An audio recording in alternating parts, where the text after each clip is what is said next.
નામ દાદા? મારું નામ કિશોરભાઈ વેગડા. કિશોરભાઈ, આજે આપણા જે બધા ભેગા થયા છે, સમગ્ર વિગત શું છે?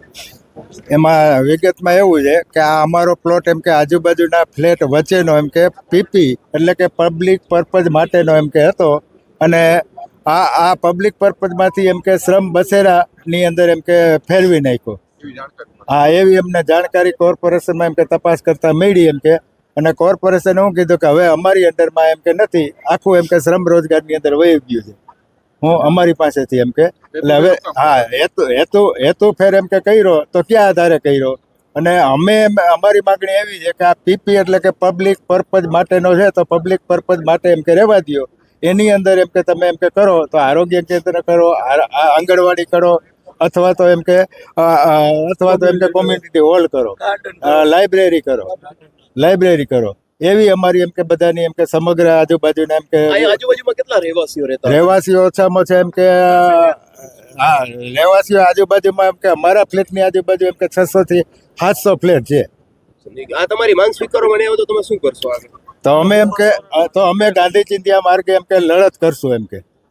તમે આની પહેલા કોઈ રજૂઆત કરેલી કે ક્યાંય અરજી કરેલી કે એવું કઈ? અમે ભાનુબેન બાબરિયાને એમ કે મળવા ગયા હતા, ત્યાં અમે એમ કે આવેદન પત્ર એમ કે આપેલું છે, અને ભાનુબેન એમ કે સાંભળેલા અને અમારું આવેદન પત્ર લીધું, સ્વીકાર્યું, અને પછી કે હવે જોવું કંઈક કરશું એ કે.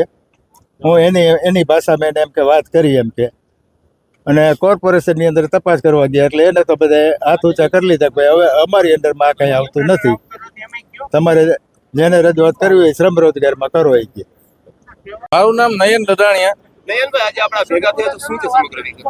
આજે આ બધા ભેગા થયા છે સાહેબ. આ બિચારા કાલના ફોન કરે છે કે આનું કરવું છે શું. અમે ભાનુબેન પાસે જ આવ્યા. અમારું સોશિયલ ગ્રુપ વર્ક કેવું કામ કરે છે સાહેબ કે જેને કોઈ પણ અંબિકા ટાઉનશીપમાં કોઈ પણ કાંઈ પણ તકલીફ હોય તો અમારું આ સોશિયલ ગ્રુપ છે, 400, 500, 1000 જણાનું ગ્રુપ છે, તો અમે બધા એક હારે જઈને ત્યાં એ લોકોનું સોલ્યુશન કરીએ છીએ.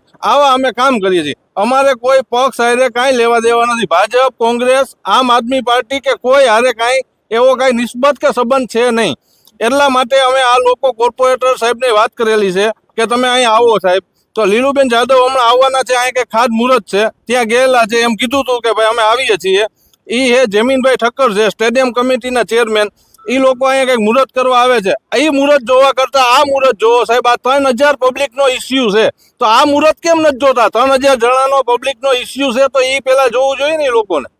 તમે આ જો તમારી રજૂઆત સાંભળો મને અથવા કઈ તમારે જવાબ દેવો મને તો આગામી પગલા તો હવે આગામી પગલા તો ખબર જ છે. આ 3000 જણા છે, આગામી પગલા શું લેવામાં આવે સાહેબ? બહુ લોકો આ કહે તો એના ધરણા ઉપર બેસશે ને અહીંયા નહીં કરવા દેવા છે. એના માટે અમે સરકારશ્રીને રિક્વેસ્ટ કરીએ છીએ કે આવું તમે ના કરો. પબ્લિકને બહુ છંછેડોમાં, અમારો કહેવાનો મતલબ એ છે, પબ્લિકને કાંઈ નડતરરૂપ થાય એવું કાંઈ કામ કરોમાં સાહેબ. જાણ ક્યાંથી થઈ કે આ રીતનો અહીંયા પ્લાન પાસ કરે છે કે બધી વિગતો ક્યાંથી પડે? એ ટીપીમાં આ લોકોએ જોડાયું છે. આ બધું સાફ કરવામાં આવ્યું. અહીંયા પેલા ગાડીઓ રાખતા, વ્યવસ્થિત અહીંયા ગાર્ડન બનાવવાનું હતું, ઝાડવાનો પ્લાનિંગ હતો સાહેબ, આવું બધું કરવાનું હતું. તો આટલા બધી પબ્લિકને આ 2000 પબ્લિક અહીંયા છે, એ તો તમને ખબર જ છે, મીડિયામાં આવતું જ છે સાહેબ. તો આ લોકો આવામાં કેમ ધ્યાન નથી દેતા? કેટલા લોકો ભેગા થઈને વિરોધ કરે છે? આજે અત્યારે 2500-3000 જણા અત્યારે હશે જ. કેટલા જણા આનો વિરોધ કરે છે સાહેબ?